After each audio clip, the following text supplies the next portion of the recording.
Hello friends, जैसा कि आप लोग जानते हैं हम लोग नेटवर्क एनालिसिस पढ़ रहे थे। नेटवर्क एनालिसिस में जो यूनिट फर्स्ट का एक टॉपिक है मेश एनालिसिस। क्या है? Mesh analysis. मेश एनालिसिस एक टॉपिक है, तो आइए उसको डील करते हैं। मेश एनालिसिस क्या है? ठीक है, मेश एनालिसिस कहाँ पे एप्लीकेबल है, कहाँ से एप्लीकेबल नहीं है। पहली बात तो आप समझिए कि मेश एनालिसिस एक ऐसा स्मॉल लूप जिसके अंदर कोई और लूप प्रेजेंट न हो, उसको एक मेश कहते हैं। जैसे फॉर एग्जांपल, अगर देखिए, अगर एक लूप ये है, देखिए ये क्लोज पाथ ये दिख रहा है, ये लूप दिख रहा है, इस लूप के अंदर एक और लूप बना हुआ है, तो ये मेश नहीं कहलाएगा। क्लियर? आपका स्मॉलेस्ट लूप जिसके अंदर कोई और लूप प्रेजेंट न हो, वो कहलाएगा आपका एक मेश। ठीक है, जैसे एग्जांपल, फॉर एग्जांपल ये देखिए, यहाँ पे जो मैं सर्किट बना के रखा हूं, इसमें ये देखिए एक ये मेश है, एक ये मेश है। ठीक है, अगर कोई कहे सर ये एक मेश नहीं हो सकता, नहीं हो सकता। क्यों? क्योंकि इसके स्मॉलेस्ट लूप नहीं है ये देखिए इसके अंदर एक और लूप है, तो इसलिए ये आपका मेश नहीं है। मेश कौन सा है? ये एक मेश है, एक मेश ये है, और एक मेश ये है, एक मेश ये है, और एक मेश ये। क्लियर? तो फिर से समझिए, मेश क्या है? मेश एक स्मॉलेस्ट लूप जिसके अंदर कोई और लूप प्रेजेंट न हो पाए।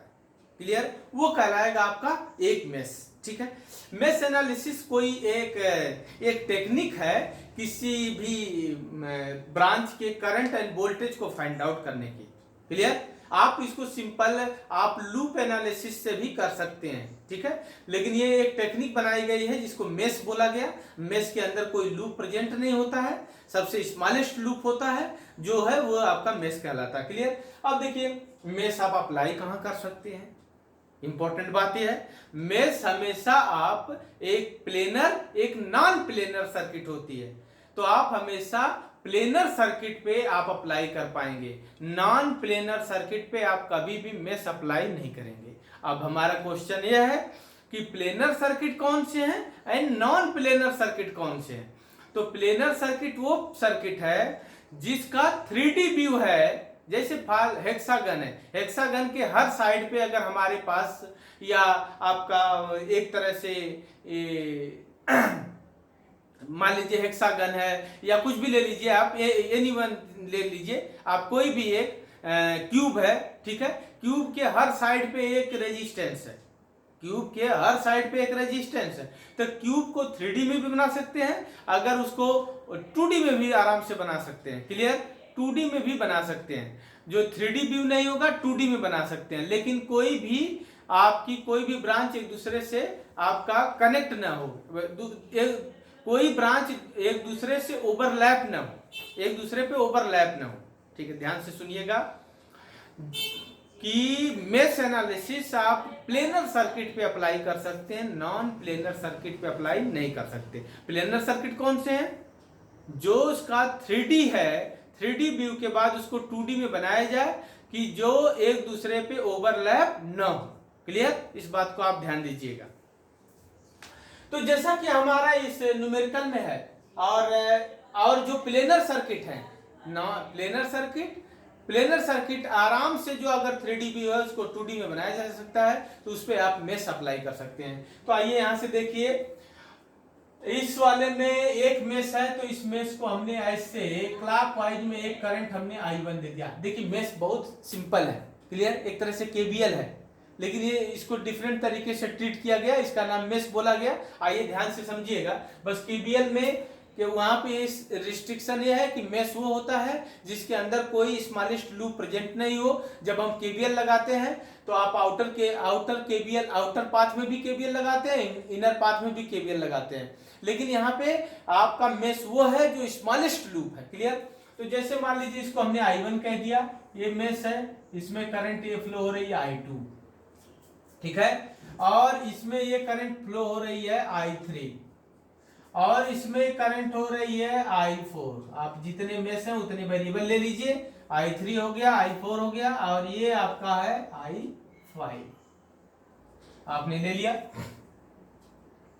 पहला मेश, दूसरा मेश, तीसरा मेश, फोर्थ, 5। ठीक है, ये चार पांच मेष है, पांच मेष बन रहा है, अब कोई मेष है नहीं।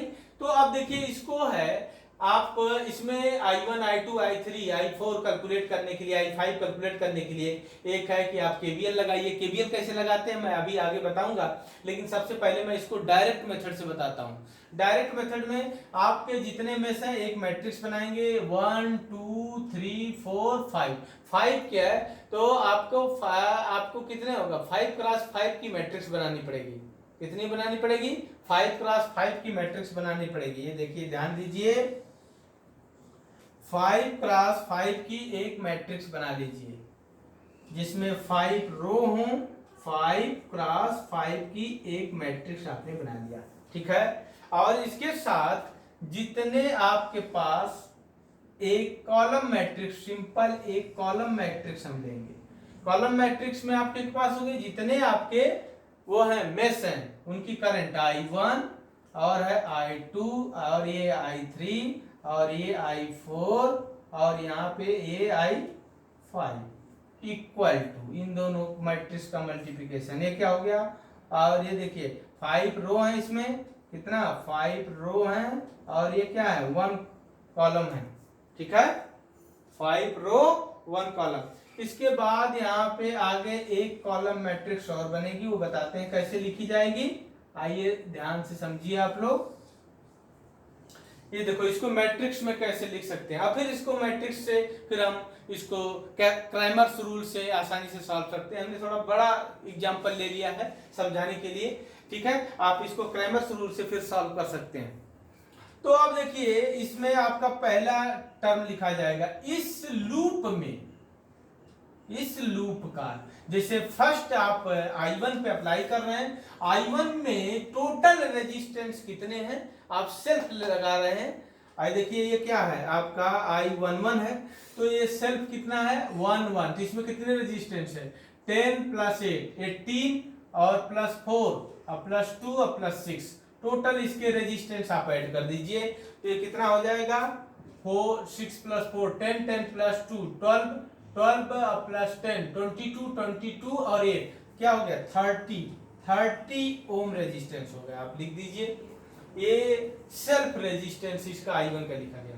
फिर आप ये क्या हो गया आपका, ये आपका है R11, ठीक है। R12 1 एंड 2 के बीच में कोई रेजिस्टेंस है, 1 एंड 2 के बीच में ये देखिए 1 एंड 2 मेष के बीच में कोई रेजिस्टेंस है 4, तो ये माइनस के साथ लिखोगे 4। फिर इसके बाद 1 एंड 3 के बीच में कोई रेजिस्टेंस है, 1 एंड 3 के बीच में रेजिस्टेंस है -6। फिर इसके बाद 1 एंड 4 के बीच में कोई रेजिस्टेंस है -2, ठीक है। फिर 1 एंड 5 के 1 4 हो गया, देखिए R11 R12 R13 और R11 हो गया, R12 हो गया और फिर R13 हो गया, फिर 13 हो गया 13 R11 तो ये हो गया कंप्लीट, ठीक। इसका रेजिस्टेंस टोटल। फिर R12 1 एंड 2 के बीच में जो रेजिस्टेंस है, फिर R13 R1 एंड 3 के बीच में जो रेजिस्टेंस है, R1 एंड 4 के बीच में जो रेजिस्टेंस है, R1 एंड 5 के बीच में जो रेजिस्टेंस है। 1 एंड 5 के बीच में कोई रेजिस्टेंस है नहीं, तो यहाँ पे 0 लिख दीजिए, माइनस के साथ लिखना है। ओके, जो सेल्फ पे अप्लाई कर रहे हैं उसके अलावा सब पे माइनस लगाना है। अब आइए सेकंड इस पे अप्लाई करने चल रहे हैं। सेकंड पे देखिए इसमें टोटल रेजिस्टेंस कितना वो लिख लीजिए पॉजिटिव के साथ, तो ये हो जाएगा देखिए कितना हो जाएगा 6 और प्लस 4 10 10 और 12 और 8 20 प्लस 10 30, तो ये हो गया। आप देखिए लेकिन 1 यहाँ पे आएगा 2 और 1 के बीच में रेजिस्टेंस -4 और ये क्या हो गया R21 22 के बीच में टोटल सेल्फ 30, ठीक है। फिर इसके बाद 2 एंड 3 के बीच में 2 एंड 3 के बीच में कोई रेजिस्टेंस नहीं 0। फिर इसके बाद 2 एंड 4 के बीच में ये देखिए रेजिस्टेंस है -2 और फिर क्या 2 एंड 5 के बीच में ये देखिए -6। कंप्लीट हो गया। इसी तरह से आप थर्ड मेष पे जाइए। थर्ड मेष पे तो थर्ड मेष में 3 1 3 3 3 और 1 के बीच में ये देखिए -6, 3 2, 3 ये है और 2 ये है, कोई रेजिस्टेंस नहीं, 0, 3 फिर 4, 3 4 के बीच में -4, ठीक है। फिर इसके बाद आपने क्या लिखा, 3 1 3 2 3 3, ये सॉरी ये 3 3 आएगा, 3 3 का टोटल इक्विवेलेंट कितना होगा, 6 + 10, 6 + 4 10 और 8 कितना हो जाएगा, 10 और 8 18 प्लस में लिखेंगे। फिर इसके बाद आ जाएगा 3 2 हो गया, 3 3 हो गया, 3 4, 3 एंड 4 के बीच में -4, ठीक है। 3 5 के बीच में कोई रेजिस्टेंस नहीं, 0 लिख देंगे, ठीक है। इसी तरह से आपका 4 1 4 कौन सा ये 4 1 4 और 1 के बीच में ये देखिए -2, ठीक है। 4 एंड 2 के बीच में, 4 एंड 2 के बीच में -2, फिर 4 एंड 3 के बीच में, 4 एंड 3 के बीच में, 4 एंड 3 के बीच में -4, और 4 का इंडिविजुअल 2 + 2 4, 4 + 4 8, 8 + 4 12 पॉजिटिव के साथ, क्लियर। फिर इसके बाद 4 एंड 5 के बीच में -4, ठीक है। अब लास्ट है 5 पे, 5 1 5 और 1 के बीच में कोई रेजिस्टेंस नहीं है, 0, 5 एंड 2 के बीच में -6, 5 एंड किसके बीच में, 3 के बीच में, 5 एंड 3 के बीच में कोई नहीं है, 0, 5 एंड 4 के बीच में -4, 5 पे इंडिविजुअल, तो ये 6 + 4 कितना हो गया, 10 10 + 8 18। इस तरह से आप ये लिख लेंगे। फिर इसके बाद आपको यहां का वोल्टेज लिखना है, ये देखिए फर्स्ट मेश में ऐसे जैसे भी आपका करंट का एरो बना है उस तरह से घूमेंगे, टोटल वोल्टेज ऐड करके लिख देंगे। तो देखिए लो से आई जा रहे हैं, कितना है लिखा 12 वोल्ट है, तो यहाँ 12 लिखेंगे और प्लस, लो से आई गए प्लस। फिर देखिए करंट के डायरेक्शन में जा रहे हैं -24, तो ये आ गया पहला, क्लियर, पहला कंप्लीट हो गया। फिर दूसरा इसमें आइए घूमिए, ये देखिए करंट ऐसे घूम रहे हैं आप, तो ये क्या रहे, लो से हाई जा रहे हैं, क्या लिखेंगे 24, और ये देखिए हाई से लो जा रहे हैं -40 = 0, क्लियर, और कोई नहीं इसमें। फिर इसमें आ जाइए 3 में, लो से हाई जा रहे हैं 30 और कोई वोल्टेज नहीं है, क्लियर। 4 में कोई वोल्टेज नहीं है, 0 हो जाएगा। 5 में आइए, 5 में ऐसे घूमते हुए हायर से लोअर जा रहे हैं -32। ये आपका मैट्रिक्स कंप्लीट हो गई। मैट्रिक्स कंप्लीट होने के बाद आपको जानते हो आपके पास एक मैट्रिक्स ए है और ये एक्स है और ये बी है, इसको सॉल्व करना है। तो आप लोग जानते हैं, आप ऐसे लिख सकते हैं x = A inverse and b, ऐसा कर सकते हैं, ऐसे कैलकुलेट कर सकते हैं, ऐसे कैलकुलेट कर सकते हैं, या क्रैमर्स रूल लगा लीजिए। आपको I1 निकालना है तो Δ1/Δ कैलकुलेट कर लीजिए। फिर इसके बाद I2 निकालना है तो क्या होगा, Δ2/Δ कैलकुलेट कर लीजिए।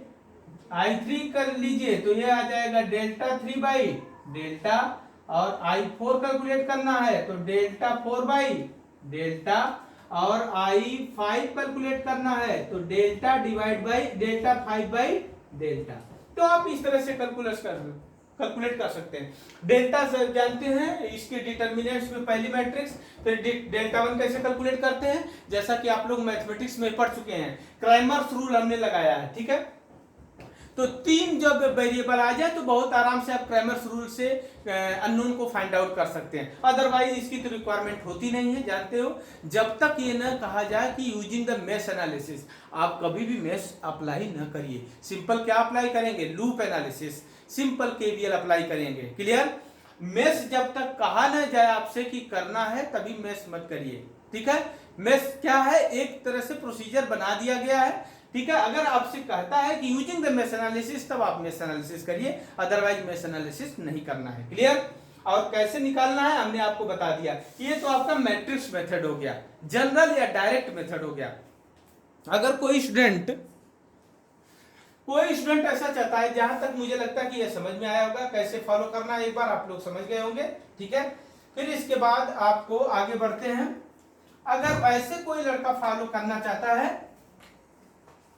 केबीएल से, ये इक्वेशन जो मैं बनाया हूं मैट्रिक्स में, अगर वो केबीएल से निकालना चाहता है तो कैसे निकालेगा, देखिए पहले मैं इसमें हम मेश एनालिसिस अप्लाई कर रहे हैं। मेश 1, ये देखिए मेश 1 हम एक दो मेश में लगा के दिखा देंगे और आप आगे के मेश में आप खुद कैलकुलेट करके आंसर निकालिएगा, ठीक है।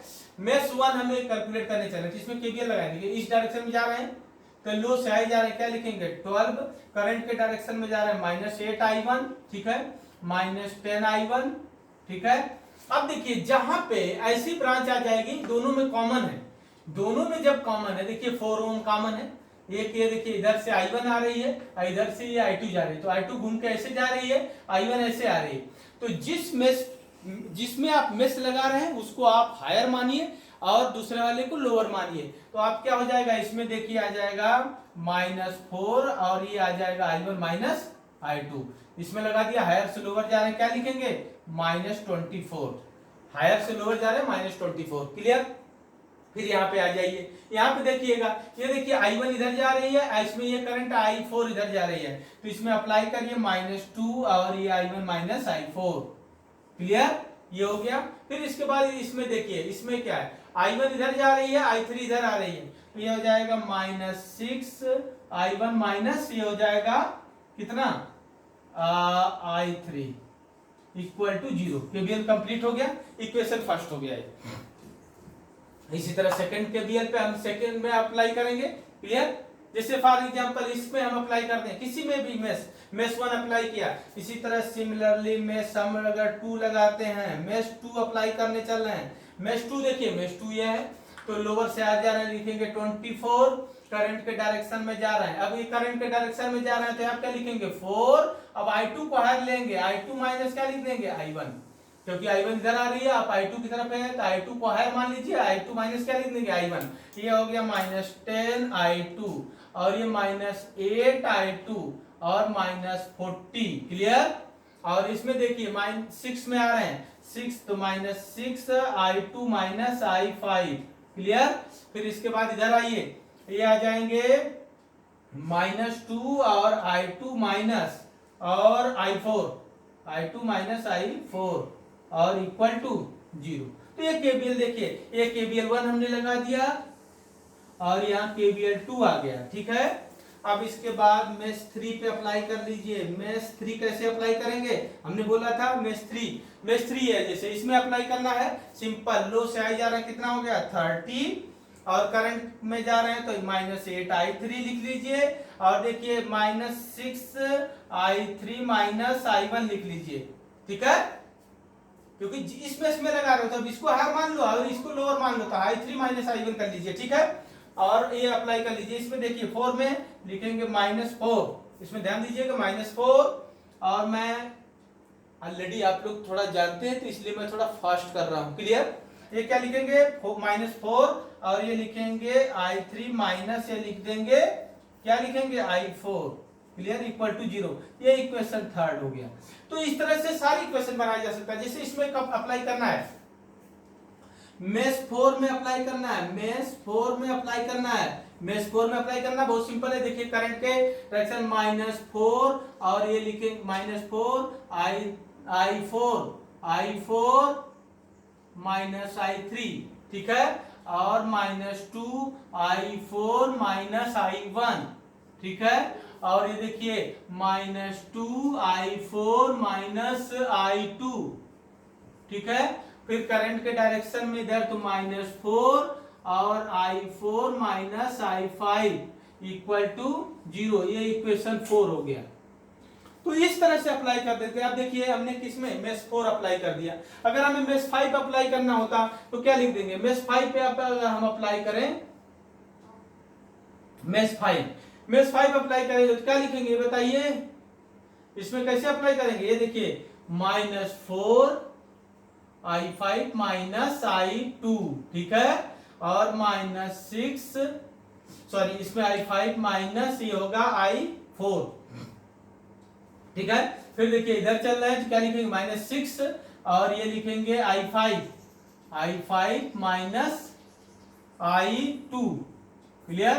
माइनस के साथ, फिर -8i5, फिर इसके -32 इक्वल टू 0, इक्वेशन 5। तो इस तरह से इक्वेशन बना देंगे, इसी को फिर मैट्रिक्स में हमने लिख दिया था डायरेक्ट। ठीक है, अच्छा तो ध्यान दीजिए, जब भी इसमें कहीं डिपेंडेंट सोर्स आए तो आपको वही मैट्रिक्स मेथड ही फॉलो करना है। फिर जिस डिपेंडेंट सोर्स आ रहा है उस डिपेंडेंट सोर्स में एक केवीएल लगाएंगे, जैसे हमने अभी केवीएल बताया है, उसको सॉल्व करके वहां पर रख दीजिए, पूरा वेरिएबल मिल जाएगा। इसके बाद क्रैमर्स रूल लगा दीजिए। क्रैमर्स रूल से आपको i1, i2, i3, i4 जो भी वेरिएबल है वो कैलकुलेट हो जाएंगे। वो वेरिएबल कैलकुलेट करने के लिए अगर वोल्टेज कैलकुलेट करना है तो वोल्टेज कैलकुलेट कर लेंगे, करंट कैलकुलेट करना है तो करंट कैलकुलेट कर लेंगे। हाँ, एक नाम आता है सुपर मेश का। जैसे दो प्रिंसिपल नोड के बीच में अगर कोई वोल्टेज सोर्स आता है तो उसको क्या बोलते थे? सुपर नोड बोलते थे। सेम इसी तरह दो मेश के बीच जैसे एक मेश ये है, एक मेश ये है, और यहाँ पे कोई एक करंट सोर्स आ जाए तो उसको सुपर मेश बोलते हैं। क्या बोलते हैं? Super mesh. सुपर मेश कुछ जनरली होता नहीं है। देखिए ये करंट आपने लिया है और ये करंट ये लिया है और इसमें ऑलरेडी करंट सोर्स है, तो आप ये दिस माइनस दिस करेंगे, इसके इक्वल कर लेंगे जो डायरेक्शन होगा, तो ये एक इक्वेशन वहां से बन जाएगा। आप अपने आप ही वो वेरिएबल आपका रिड्यूस हो जाएगा। क्लियर? तो सुपर मेश का कोई इतना ज्यादा इंपॉर्टेंस नहीं है कि मतलब बहुत डिफिकल्ट है।